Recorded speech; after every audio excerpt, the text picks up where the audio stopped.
Chapter 1. Ambush and Loss. When Taharos was just a mere child, he was told the stories of the dragons. Giant, ravenous creatures that would stop at nothing to devour everything in sight, including the Cyclopes. Since the dawn of the world, the two races had been in constant war, vying for control of not only Mok Ghul, but all of the lands the world has to offer. Taharos' mother and father were both warriors. They fought every day for their own survival and for the prosperity of their people. Taharos wanted to be just like them, to fight on the battlefield and earn his place of honor among his people. He could feel it in his blood as it boiled, creating an overwhelming concoction that drove him forward. His purpose was to be just like his mother and father, but they did not agree. It was with calm conviction that Taharos' father tried to dissuade his son's ambition, failing to snuff the eternal flame swelling inside him with mere words. Their lives, as he explained to his son, were not dedicated to violence, to bloodshed, or to war. Instead, they were their own to do with what they desired, only taking what they had learned from fighting for survival, and that alone. There would be no wars, no first blood spilt in the name of glory. They would just live out their days, and if danger beckoned, they would be ready. At least, that was the plan. Like all dreams formed out of desperation, there was what they had wanted and had hoped for. And then there was the cold, hard truth. Mok Ghul was not a place of rest or peace. It was just like the rest of the planet, in constant war. And it was on that fateful day that Taharos met the three dragons of despair and picked up his father's axe to don his dark fate. They came as three. The first, a red dragon of unrelenting anger and wrath. As he rose, he bore his sharp fangs and opened his gaping maw, roaring at Taharos and his parents before letting his foul tongue slither. His belly hungered, ready to strike into its foes and tear them limb from limb. The second was a green dragon of agonizing jealousy. His gaze shifted between his newfound prey and his brothers. The red dragon of wrath pushed against his brothers, throwing them back with his large wings to get closer. The green dragon of jealousy remained behind his brother, starving as he tried to push forward, only being thrown back by his brothers again and again as they grew closer. The final dragon was the worst and most cruel of them all, a blue dragon of cold, unwavering hate. He stalked towards them with his gaze unbroken, eyes bloodshot and movements mechanical and methodical. He wasn't hunting to survive. He was ready to kill for bloodlust and amusement alone.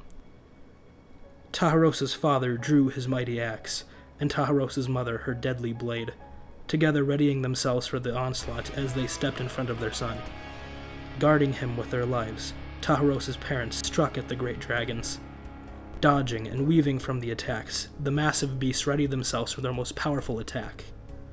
Their gaping maws opened wide as they breathed in deep, their throats burning a bright red, their scales hummed with a piercing tone. Taharos grabbed at his ears, covering them as he winced and writhed in pain. Glowing nearly a blinding light, the dragon's throats sparked with fire as a massive inferno of flame was thrown from their maws towards the three Cyclopes with incredible speed. In the last possible moments, Taharos' father swung his arm behind him and threw his son from where they stood. Crashing into the rocky earth behind them, Taharos watched in horror as the flames engulfed his mother and father. Hearing their painful cries, he could see them both charge forward, rolling against the ground to snuff out what little sections of flame they could.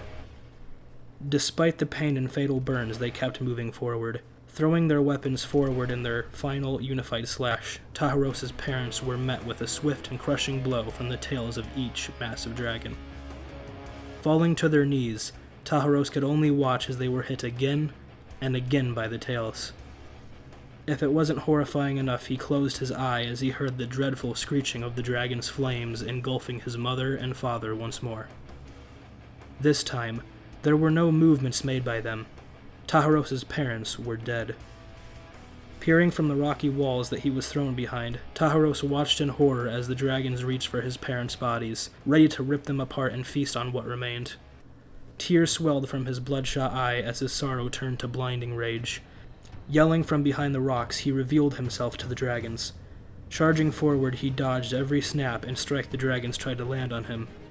As he ran towards his parents, the dragons pushed against one another, fighting for who would get to strike the young Cyclops first. In their reckless rivalry, the dragons had let Taharos get to his mother's knife and his father's large axe. The gaze of each dragon met on Taharos himself as they continued to ram into each other, hungering for their next meal. They swung their heads to strike, but Taharos was much smaller and faster than them. Using this to his advantage, he channeled his swelling rage to his arms and legs, sprinting under the weight of holding his father's grand axe and his mother's mighty blade. His feet touched the rocky hills beside the mountain as he raced up its surface, finally leaping into the air above the dragon's massive height.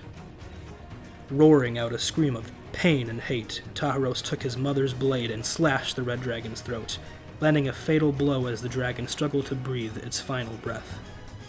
As Taharos' weight pulled him downward, the green dragon lunged towards him, opening his maw to swallow him whole.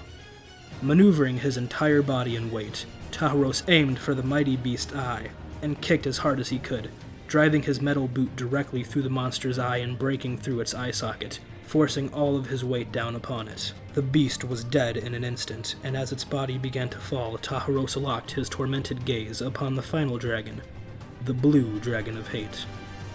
It lasted only a moment, nearly frozen in time as each action became slower and slower. Taharos felt his pounding heart fade, now only feeling an unbroken concentration on the creature before him.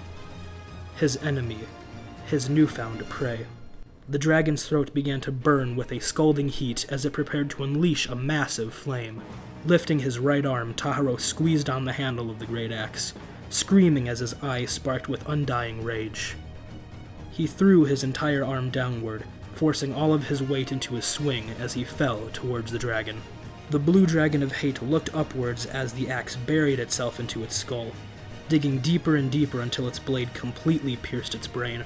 Taharos stared into the dragon's piercing eyes as the life faded from them. Pushing his foot against the green dragon's face, Taharos pulled his leg from the dragon's eye socket and leaped to the ground. The three dragons' bodies collapsed behind him, and Taharos returned to the blue dragon. He gripped the handle of the axe with both hands and held his foot against the dragon's head, using all of his strength to pry the axe from the remains of the blue dragon.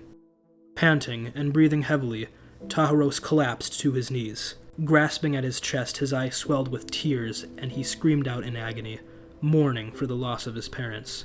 He slammed his fist into the ground again and again and again, roaring out in rage as his tears continued to flow. His parents were dead, and he was alone. He had finally been able to kill his first dragon, but at what cost? He shivered and slowly curled into a ball, resting his forehead against the ground. Closing his eye, he took slow and deep breaths. Over time, his body stopped shivering and shaking, and his breathing became calm. Slowly, he rose, standing on his feet as he dragged his father's axe behind him. He fastened his mother's blade to his belt and returned to where his parents laid, face down, now gone from this mortal realm. He turned them onto their backs and carefully moved them to the side of the mountain walls, sitting them up against it. He took his father's and mother's hands and held them in his own, resting his forehead against them and taking a deep breath before slowly lowering their hands into their laps. He whispered goodbye to them both, and with a great sorrow in his heart he stood, turning away from them and looking to the wastelands. He still drew breath, but he was no more. His peace, his family, his life, everything he ever knew was gone. He was but a warrior now, driven by vengeance and rage.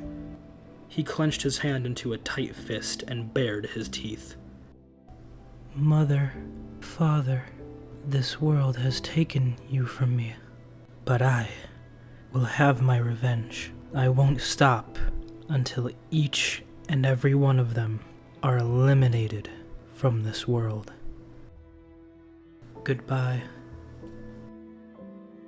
And with his final farewell, Taharos left his parents beside one another, pushing on into the wastelands and taking the first steps into his dark and twisting fate.